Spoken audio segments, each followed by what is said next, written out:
Barry Jennings was the deputy head of emergency management there for New York City. He went into Building 7. There were steaming coffee sandwiches. They were told, get out of the building with a phone call. They get out. There's explosions that have gone off. He's stepping over dead bodies. And this is before either North or South Tower, the 110-story towers, had fallen. So he had told some local news that, on record that day. We started walking down the stairs. We made it to the 8th floor. Big explosion. Blew us back into the 8th floor. And I turned to Hesh. I said, this is it. We're dead. We're not going to make it out of here. I took a fire extinguisher and I bust the window out. That's when this gentleman here heard my cries for help. So Jason Bermas and Dylan Avery and Corey Rove, they go out a year ago for Loose Change Final Cut. They interview him. Hi, my name is Barry Jennings. I'm 52 years old. I've worked for 33 years in one location. When the Office of Emergency Management did an activation, they always included our locale. And what they did was monitor the emergency. They actually coordinated the emergency through several agencies. I received the call shortly after the first plane hit. I got there, I had to be inside on the 23rd floor when the second plane hit. Upon arriving into the OEM EOC, we noticed that everybody was gone. I saw coffee that was on the desk. Still, the smoke was still coming off the coffee. I saw half-eaten sandwiches, and only me, Mr. Hess, was up there. After I called several individuals, one individual told me that to leave and leave right away. Mr. Hess came running back in and said, we're the only ones up here, we got to get out of here. He found the stairwell. So we subsequently went to the stairwell and we're going down the stairs. When we reached the 6th floor, the landing that we were standing on gave way. There was an explosion and the landing gave way. And I was left there hanging. I had to climb back up and now I had to walk back up to the 8th floor. When I made it to the 6th floor and there was an explosion, the explosion was beneath me. Keep in mind now, it's pitch black in there. All the lights went out. So when the explosion happened, it blew us back. I'm thinking I'm standing on the landing. I'm actually holding on to a pole above us. Really? And I had to climb back up because Hess is yelling, what do we do now? I said, there's only one thing we can do and it's go back up. Both buildings were still standing. Keep in mind, I told you the fire department came and ran. They came twice. Why? Because building Tower 1 fell, then Tower 2 fell. And then when they came back with all concern now, like to get me the hell out of there. I was trapped in there for several hours. I was trapped in there when both buildings came down. All this time, I'm hearing all types of explosions. All this time, I'm hearing explosions. When they finally got to us, and they took us down to what they called the lobby, because I asked them, I said, when we got down there, I said, where are we? He said, this was the lobby. And I said, you gotta be kidding me. It was total ruins. Total ruins. Now keep in mind, when I came in there, the lobby had nice escalators. It was a huge lobby. And for me to see what I saw, it was unbelievable. And the firefighter that took us down kept saying, do not look down. And I kept saying why. I said, do not look down. And we were stepping over people. And you know you can feel when you're stepping over people. This big giant police officer came to me. And he says, you have to run. I said, I can't run, my knees are swollen. He said, you're gonna have to get on your knees and crawl in. He said, because we have reports of more explosions. And that's when I started crawling. And I saw this guy fall behind me and his comrades came to his aid. They dragged him to safety. I'm just confused about one thing and one thing only. Why World Trade Center 7 went down in the first place. I'm very confused about that. I know what I heard. I heard explosions. The explanation I got was it was the fuel oil tank. I'm an old boiler guy. If it was a fuel oil tank, it would have been one side of the building. Yes, you can use this footage. Now, suddenly he gets threats. They threaten to fire him. All this stuff happens.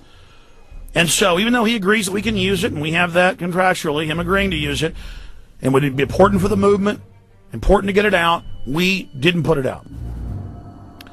I was one of the executive producers on Loose Change Final Cut. Then the BBC backtracks who it is, this Guy Smith guy who came and interviewed me and did this hit piece, a previous hit piece on 9/11, and I'd say, what about Northwoods? What about U.S. troops massing to invade Afghanistan the weeks before? What about all the? And he would, no, that's not going in the piece. Total hit piece. Then at the end of it, he said it was fair and balanced. At the end, he just laughed at me and told me I was a nut, and it was a big joke. I mean, totally disingenuous. Then about a month ago, I was on BBC Radio debating him, and he said he was involved in this new Building 7 piece that's coming out, and they interviewed Barry Jennings for it, and we've seen the trailer. Basically, they edit craftily, and Jennings had been pressured. He said, well, it looked like bodies. I thought it was bodies. It might not have been bodies. I meant the stuff on the floor was like bodies. Key witness to WTC-7 explosions, dead at age 53. Ira Hayes. Emergency coordinator, a 9/11 witness, Barry Jennings, Call him has passed away with controversy about WTC-7 still hot, as the BBC hit piece and NIST report have been released to counter Jennings' exclusive testimony on explosions inside Building 7. Now, we interviewed him for Loose Change Final Cut. He then, word got out about it. He begged us, saying he'd been threatened, saying his pension had been threatened, his job had been threatened, and other threats. Wouldn't specify what those were if he didn't shut up.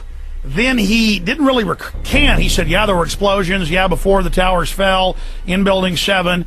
And he said, well, it could have been bodies. But earlier he said they were bodies on the ground. Then his boss just came out in the last few weeks and was interviewed by the BBC saying, I never saw explosions, though he had said that on news that day along with Mr. Jennings. Very suspicious that he's dead at 53. Let me just read over this article for everybody and then make some added points on it.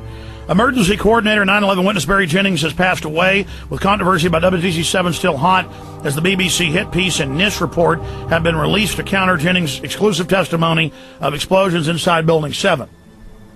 Now that's, we could say exclusive, but really his boss talked about explosions, firefighters and police talked about it, EMTs talked about it, there's cops on CNN saying, get back, they're going to blow it up, it's going to come down, and the owners said they blew it up. So, problem is, see, he's credible because he was the deputy emergency manager of that area.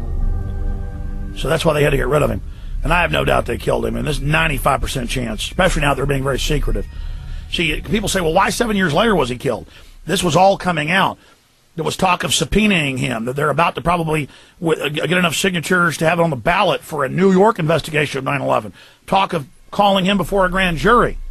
The interview was not fully released until 2008 at the request of Mr. Jennings, who had received numerous threats to his job and asked that it be left out of Loose Change Final Cut because of those threats. He'd still be alive, folks. I'm almost 95% sure that it was a murder, especially now how they won't say what caused it. Barry Jennings is dead. And he died a month ago. He's dead. Okay? Don't let Barry Jennings die in vain. Don't let all the other people that have died in vain and been murdered over this. I mean, they did this, folks. And this is a big deal. So they had to kill Jennings. And he was 53. He could have had a heart attack, maybe 5% chance. And right around the NIST report coming out, we know that the BBC was trying to interview him again. We know that his boss was now contradicting him, but conveniently he is now gone. No one has any details. No one knows anything. His family's being closed-lipped. His bosses and others are being closed-lipped. His employees and people that are under him are being closed-lipped. I mean, we have a right to know. This is the fact that it's being covered up, that is so suspicious. And when this happened is so key. Really a lot of evidence. I mean, this whole thing stinks to high heaven. And we have 3,000 people that were murdered. And I assure you, if we could talk to them right now, every one of them would say, absolutely, find out who did this. And the majority of the victims' families have said on record, and the heads of the biggest groups have said, the most of us believe it's an inside job. And that was years ago. We got polls years ago where 84% believe the government's lying, 50-something% believe total inside job. And, you know, that's the majority of the polls. They got a few cooked ones where only half believe they're being lied to. You know, we're the majority, and that's what 9/11 Truth did.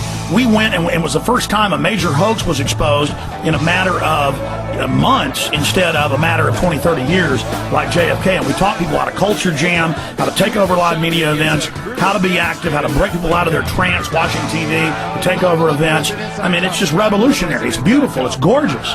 And you know what? You dirty, low-down feds, we're not going to stop, and you can't stop us. And I know you've committed crimes, and you rationalize the crimes you've committed, and you think it's a cute thing you've done, a funny thing you've done, but you can smell defeat, can't you? I smell victory.